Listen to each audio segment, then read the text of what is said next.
So for those of you who have watched my previous video on me explaining why Destiny just isn't for me at the moment, you may recall that another shooter by the name of Shatterline is my main interest right now.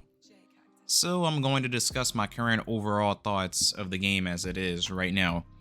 Let me preface this by stating that after roughly 150 hours of game time, these are my first impressions on the game in its early access stage right now. Yes, you heard me correctly, the game is in early access and it's free to play only on Steam. I mentioned this so people who decide to try the game after listening to me talk about it can't say I catfished them into playing a game they feel I misrepresented. With that being said, the first thing I would like to bring up is the balance as far as PvP is concerned. I'm not really too sure how I feel about the progression system with the tiers as a whole, but I will state that it's not going to make intuitive sense to most players when they try to grasp the overall concept of this system. The weapons within each tier, though, are really good. One might initially think that, just looking at the tier systems, that the difference between tier 1 and tier 5 weapons is insane to a point where it's unfair, but I'd argue that it isn't. The tier 1 AR, which is the XM27 pacifier, I believe, is one of the best weapons, if not the best weapon in the game, because it's the most forgiving and consistent. Has a really solid choice of attachments and optics as well. In fact, most of this gameplay you will see me using is the pacifier. It's that good. The weapon types I have the most problems with personally are sniper rifles and DMRs, designated marksman's rifles, and shotties, as well as the little shotgun, shorty pistol in a tier 3 pistol slot.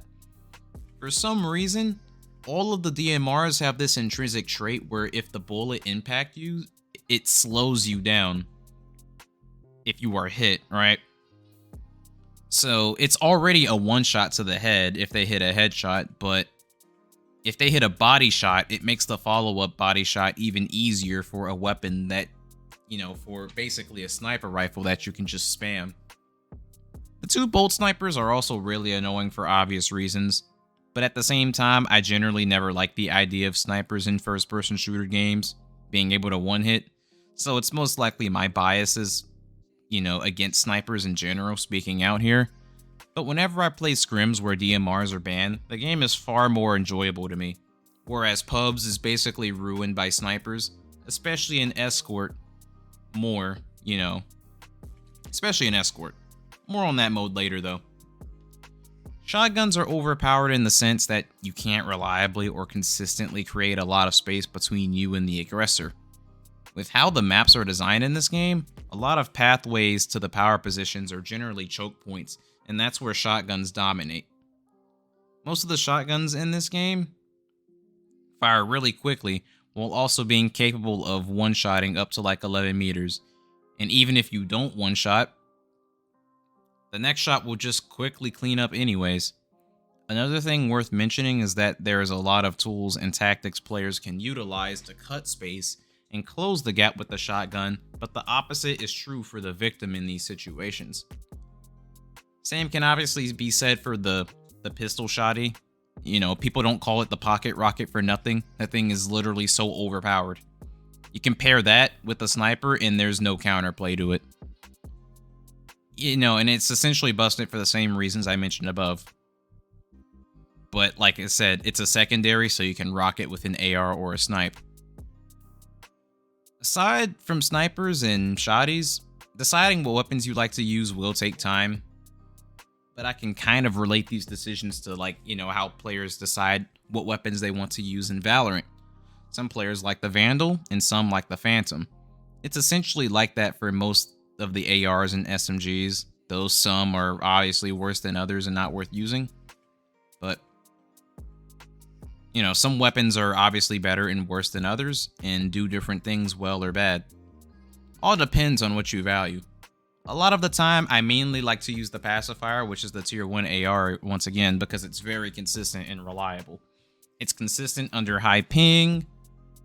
It has a very generous fall off, right?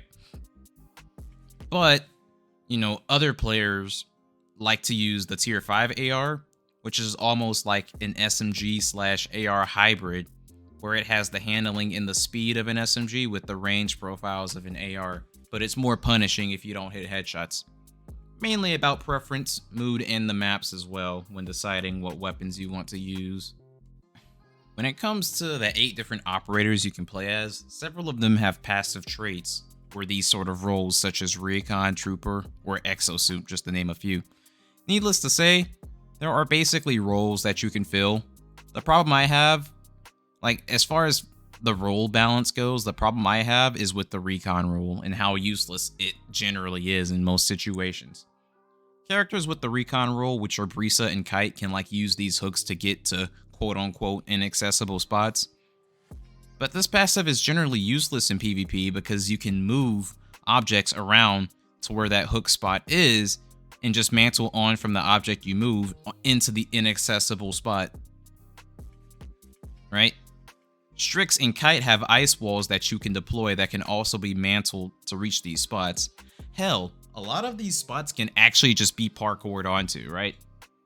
I think the Recon passive could use a buff or a complete rework, but I'm not sure what that could be.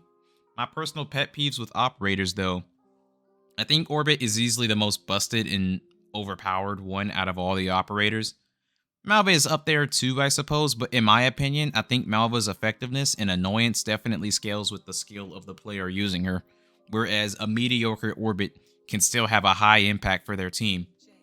Orbit has a spy drone that's got like a 15-second cooldown, right? His spy drone literally gives him and his entire team wall hacks.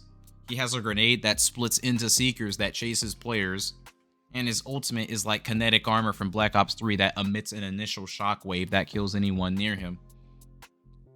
So his ult, unless you're hitting headshots, you're not really gonna do much damage to him, right? And it kills anyone upon activation, right? He is also classified as a trooper, so on top of everything I've already mentioned, he gets a dash that has immunity frames if shot at, and his health regenerates faster than everyone else's. Need I say more? The most tilting things about this game are definitely the drones that Malva and Orbit have. They chase you around and do a considerable amount of damage if they get too close to you. If you ask me what I think Orbit needs a complete rework, but once again, it's my opinion. One final thing about the characters is the absurd amount of hit points on the walls that Strix and Kite can throw out. I do think their hit points should be reduced considerably because it takes like 4 mags of AR rounds to destroy a line of walls, which makes them obvious choices for setting up areas of the map, which can just be reinforced with another wall. The most reliable way to destroy these walls is with Pill's Quantum Nullifier, which destroys enemy util. Otherwise, you're kind of just shit out of luck. My final verdict on balance at the moment is that it leaves a lot to be desired, but so far, I am enjoying the game sandbox. As far as maps and modes are concerned, I think they're doing a decent job, but it leaves a lot to be desired, which is expected and okay. I will start with Escort first, since that's what the developers want to be. Like, developers want this mode to be one of the premier comp modes, so I guess I'll start with that. I think the mode itself isn't too bad. For anyone that doesn't know what Escort is, it's like, you know, Overwatch, escort the payload. If you're attacking, you get near the payload, it moves. If you're on defense, your job is to stop people. Pretty simple. The mode itself isn't too bad. I quite enjoy it. The tweaks I would make to it is to make the respawn timer slightly longer, because currently it's 4 seconds right now, and that's way too short and favors the defenders a bit too much, in my opinion. I would say that map design plays a part in that as well, especially on Escape, which is the map you'll be playing the most if you ever queue Escort. To reiterate, the mode itself is quite enjoyable as long as you don't face 1,000 snipers, and if spawn timers are 7 seconds instead of 4, players actually have to be strategic about their pushes and positioning instead of just deathballing on defense without much punishment, because they know they will get a quick spawn near the checkpoint. This feels bad for players on the attacking side who made a good play because they don't have time to convert on the wagon since the spawns are so unbelievably quick. And health regen, in my opinion, also takes too long. I think they need to speed up the health regen a bit across the board instead of just, you know, the troopers having quick health regen. The second Escort map, which is known as March, I don't think it's playable right now because there's like bugs and like out of bounds spots you can abuse. But even despite that, I think that map is a far better improvement for the mode, or than its predecessor, than Escape. March has a lot of options and angles for attack and defense, which means there is more variety of weapon types used, whereas Escape is just a giant street with a long lane, and there's only like what, one or two ways to get or to break in, right? So Escape heavily favors ARs and snipers. As far as team deathmatch goes, I don't really think there's much to say outside of the fact that I guess it just serves as a solid option for pubs. Slayer only modes never flow well in a competitive environment, in my opinion. The other mode they want to also make the face of, I guess, competitive is Demolition, which is essentially search and destroy from COD. There are several issues that kind of make the mode unplayable in a competitive setting, and until these get addressed, I don't think it will be playable. And from being involved with the comp community, nobody likes the mode. The most obvious issue that I've noticed is the ability to spectate a teammate's or your dead body in third person. So when you die, it's kind of like Destiny in a sense, where you can like spectate different orbs. You can do that in this game, and it's in third person, so you're getting a lot of free information potentially, right? That needs to go, because you can still, as I said, relay critical information to your team while being dead for free, right? Dying in respawn limited modes should always be punishing. I think the revive system in Demolition is okay.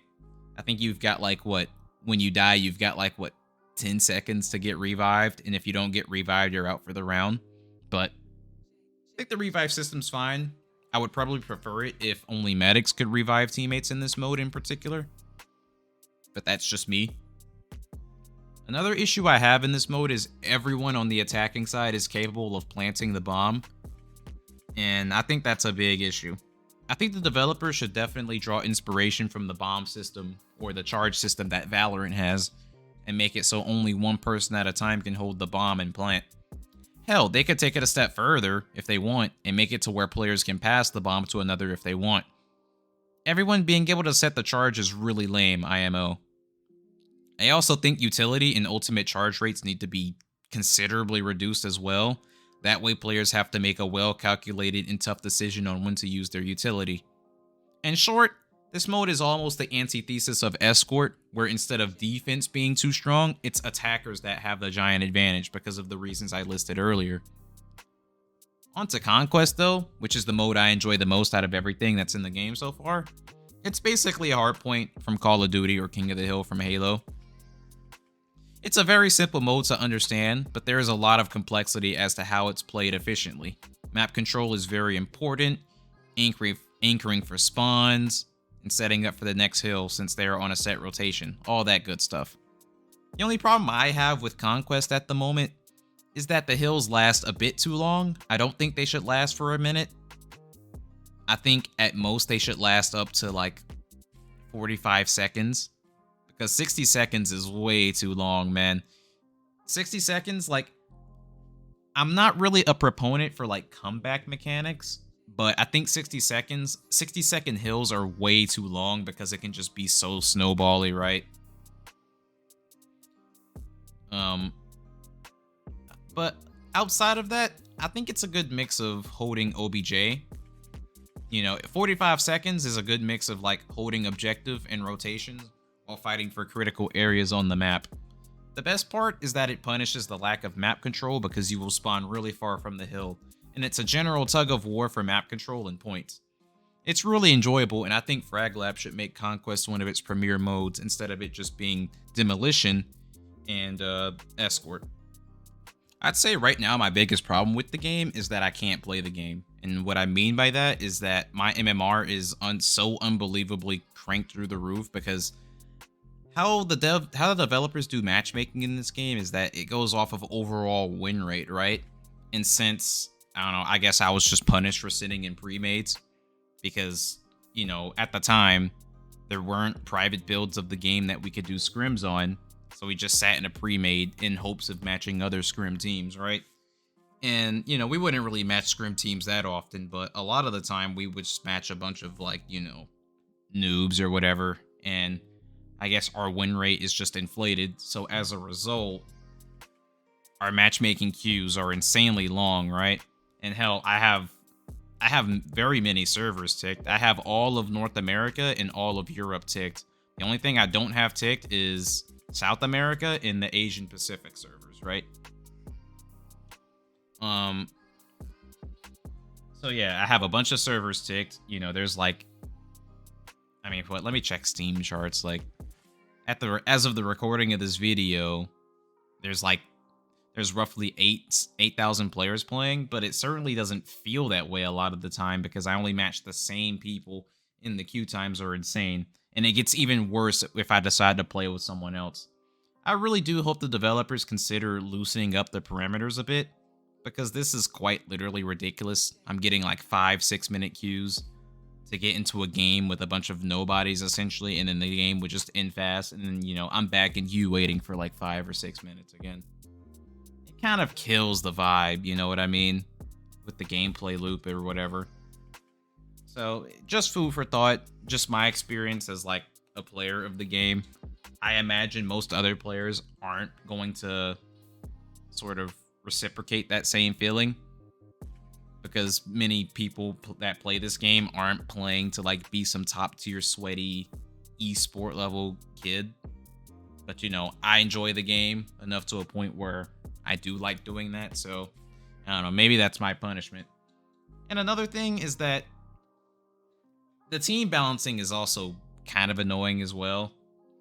And since my MMR is so high, it makes leveling guns in PvP really annoying, because a lot of guns in the game, it's like they're good, but they're better. They're way better when you get attachments for them, right? And in order to get attachments, you have to level up the gun. And that's really hard. It's really hard to level up, you know, a naked, you know, mediocre SMG against some scrim player that's got a maxed out like tier 5 AR that's just beaming me, right? Like, it's kind of really annoying. But I guess that's what PvE is for, but I don't know. Just food for thought. On the topic of PvE, I think the roguelike PvE co-op is really cool and serves as the best way, or the most consistent way, to farm blueprint components to craft weapon modifications.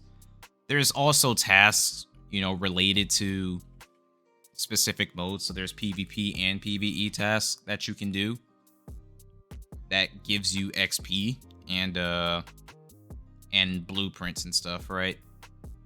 There are also weekly PvE events that can serve as a more relaxing way to level your weapons compared to PvP, although the XP gains are roughly 1/3 of what you get in PvP. PvE in this game is cool and can be engaging and hard because I guess the expeditions, there's, the longer you're in, the higher your contamination level gets, and when your contamination bar reaches max, it gives you like a debuff. So for example, if you hit contamination level 1, there'll be a debuff where, like, you know, random lava geysers shoot out the floor and damage you and burn you, right? Or some shit like that. Or, like, you know, melee based enemies do way more damage. Things like that. So it can get pretty hard pretty quickly if you're not really on top of it. But, like, I guess my opinion on PvE is that, yeah, it's cool, but it's not what I'm playing Shatterline for. So, yeah. In conclusion, Shatterline for an early access title really shows a lot of promise for an early access title. But it obviously has a long way to go. Nothing's, you know, it's far from perfect. Got a long way to go. I think the developers do have good heads on their shoulders, though, as far as balancing the game and digesting feedback and shipping out updates goes. They seem to highly value top players, which is probably like the most refreshing thing about playing this game and involving myself with the community. Top players are actually respected and valued. And, you know, they value top players and what top players have to say, which gives me a lot of confidence and hope for the future of the game. There's no way to know how big this game could potentially get over time.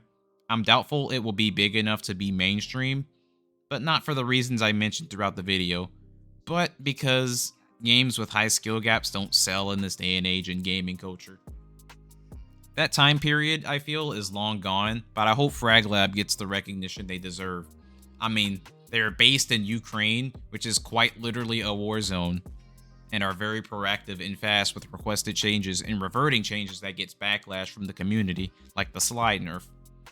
It's remarkable how they maintain and continue developing the game under these circumstances, but you don't see this kind of passion from AAA studios at all these days. So that's all I really got to say about the game that's on my mind. If you're playing it, let me know what you think. Are you enjoying it, or does some elements of the game leave much to be desired? Sound off in the comments and I'll interact with it when I can. Peace.